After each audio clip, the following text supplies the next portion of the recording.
Hey guys, welcome back to my new video. నేను ఈ వీడియోలో జియో పేమెంట్స్ బ్యాంక్ అకౌంట్ అనేది ఎలా ఓపెన్ చేయాలో వీడియోలో ఎక్స్ప్లెయిన్ చేయబోతున్నాను. ఈ ఫుల్ అకౌంట్ అనేది ఇంటికాడనే ఉంటే ఓపెన్ చేయొచ్చు. ఎట్లాంటి బ్రాంచ్ వెళ్ళాల్సిన అవసరం లేదు. అలాగే దీనిలో మీరు ఎట్లాంటి మినిమం బ్యాలెన్స్ పెట్టాల్సిన అవసరం కూడా లేదు. ఎందుకంటే ఇది జీరో బ్యాలెన్స్ అకౌంట్ కాబట్టి మీరు మినిమం బ్యాలెన్స్ మెయింటైన్ చేయలేరని ఎట్లాంటి మైనస్ అనేది పడి.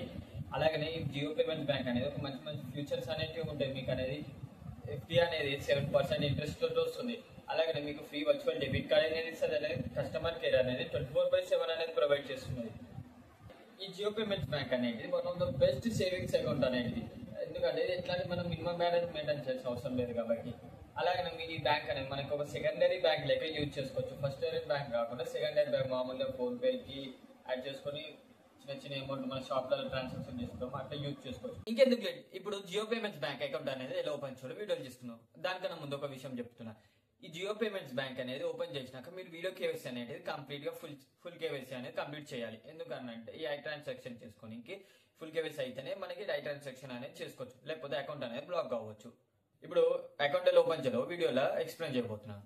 ఫస్ట్ ఆఫ్ ఆల్ మీరు ప్లే స్టోర్లోకి వెళ్ళి ఈ జియో యాప్ అనేది ఇన్స్టాల్ చేసుకోండి. ఇన్స్టాల్ చేసుకున్నాక మీకు అనేది జియో యాప్ ఇన్స్టాల్ అయినాక మీ ఇంటర్ఫేస్ అనేది ఇలా చూపిస్తుంది. ఇక్కడ ఫైనాన్స్ అనేది దాని మీద ప్రెస్ చేయగానే మన జియో యాప్ హోమ్ పేజ్లోకి వస్తుంది. ఇక్కడ బ్యాంకింగ్ మీద ప్రెస్ చేయగానే ఇక్కడ let's start your device verification అనేది మీద ప్రెస్ చేసి అలో అని ప్రెస్ చేస్తే ఏదైతే మన డివైస్కి ఉంటుందో ఆ డివైస్ కానీ ఆటోమేటిక్ ఓటీపీ అనేది వస్తుంది. తర్వాత ఇక్కడ సేవింగ్స్ అనేది దాని మీద ప్రెస్ చేసుకోగానే తర్వాత మనకి ఇక్కడ రిజిస్టర్ మొబైల్ నెంబర్ దగ్గర మీరు ఏదైతే పాన్ కార్డ్ అండ్ అవన్నీ లింక్ అప్ అయ్యారో ఆ నెంబర్ ఇచ్చారు. ఆ నెంబర్కి అనేది ఆటోమేటిక్ ఓటీపీ అనేది వస్తుంది. ఆ ఓటీపీ ఎంటర్ చేసుకున్నాక ఇవన్నీ యాక్సెప్ట్ చేసుకొని చూసే అకౌంట్ టైప్ కాడ మీకు సేవింగ్స్ అనే దాని మీద ప్రెస్ చేసుకోగానే తర్వాత మీకు ఇంటర్ఫేస్ అనేది ఇలా చూపిస్తుంది. ఇక్కడ జేపీబీ సేవింగ్స్ అకౌంట్ అనేది ప్లాటినం వర్చువల్ డెబిట్ కార్డ్ అనేది దాని మీద ప్రెస్ చేసుకోగానే మీకు ఇక్కడ Aadhaar card and pan card details అనేది ఎంటర్ చేయమంటది. ఎంటర్ అయినాక ఇక్కడ ఏదైతే ఓటీపీ అనేది ప్రెస్ చేయమని ప్రెస్ చేయగానే ఆధార్ నెంబర్కి అనేది ఓటీపీ వస్తుంది. ఓటీపీ వెరిఫికేషన్ కాగానే మీకు పర్సనల్ డీటెయిల్స్ అనేది ఇలా చూపిస్తుంది. అవి ప్రొసీడ్ మీద ప్రెస్ చేసుకుని proceed to take a selfie మీద ప్రెస్ చేసుకొని ఇక్కడ సెల్ఫీ అనేది ఇలా దిగండి. ఇక్కడ మీ ఫ్యామిలీ డీటెయిల్స్ దగ్గర మీరు సింగిల్ మ్యారీడ్ అని సెలెక్ట్ చేసుకోండి. అలాగే మీ ఫాదర్ నేమ్ అండ్ మీ మదర్ ఫుల్ నేమ్ అనేది ఎంటర్ చేసుకున్నాక ఇక్కడ టిక్ మార్క్ మీద ప్రెస్ చేసుకోండి. ప్రొసీడ్ అనేది మీద ప్రెస్ చేసుకొని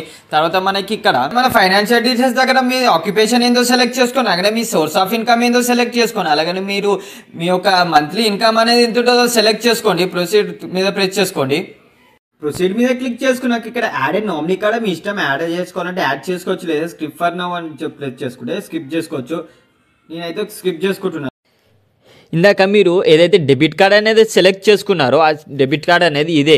ఇందాక ఇప్పుడు ఒకసారి మళ్ళీ రివ్యూ చూపిస్తుంది. అలాగే ప్రొసీడ్ మీద ప్రెస్ చేసుకొని ఇందాక మీరు ఏదైతే అన్ని ఫ్యామిలీ డీటెయిల్స్ అని ఫైనాన్షియల్ డీటెయిల్స్ అని కరెక్ట్ ఇచ్చారో లేదో ఒకసారి చూసుకొని మీరు ఎడిట్ చేయాలంటే ఎడిట్ మీద ప్రెస్ చేసుకొని ఎడిట్ చేసుకోవచ్చు. అలాగే తర్వాత వీడియో కేవైసీ అనే పేజ్ దగ్గర తీసుకోవచ్చు. ఇక్కడ మీరు వీడియో కేవైసీ ఇప్పుడు చేయాలంటే మీ దగ్గర పాన్ కార్డ్ ఉంటుంది, మీరు పాన్ కార్డ్ అయినా ఆధార్ కార్డు ఉంటాయి. ఇప్పుడు వీడియో కేవైసీ నవ్వను ప్రెస్ చేసుకొని చేసుకోవచ్చు, లేదా లేవనంటే లేటర్ మీద ప్రెస్ చేసుకొని చేసుకోవచ్చు. తర్వాత మీకు హోమ్ పేజ్ అనేది ఇలా డైరెక్ట్ రీలోడ్ అయితే రీలోడ్ అయినాక మీకు అనేది ఒక ఎంపిన్ అనేది సెలెక్ట్ చేసుకోమంటే ఒక స్ట్రాంగ్ ఎంపిన్ అనేది సెలెక్ట్ చేసుకున్నాక వీటికి ఏదైనా స్ట్రాంగ్ క్వశ్చన్స్ అనేది సెలెక్ట్ చేసుకున్నాక మీకు హోమ్ పేజ్ అనేది ఇలా చూపిస్తుంది. మీకు ఫ్రీగా వర్చువల్ డెబిట్ కార్డ్ అనేది చూడాలంటే మై డెబిట్ కార్డ్ అనేది మీద ప్రెస్ చేయగానే ఇక్కడ మన డెబిట్ కార్డ్ డీటెయిల్స్ అనేది చూపిస్తుంది.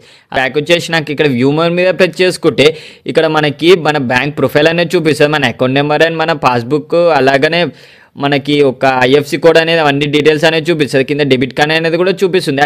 అయితే మనకి కింద డెబిట్ కార్డ్ అనేది చూపిస్తుంది. ఆ డెబిట్ కార్డ్ అనేది యూజ్ చేసుకోవచ్చు. మన ఫోన్పేలో బ్యాంక్ అకౌంట్ యాడ్ చేసుకొని ట్రాన్సాక్షన్స్ చేసుకోవచ్చు.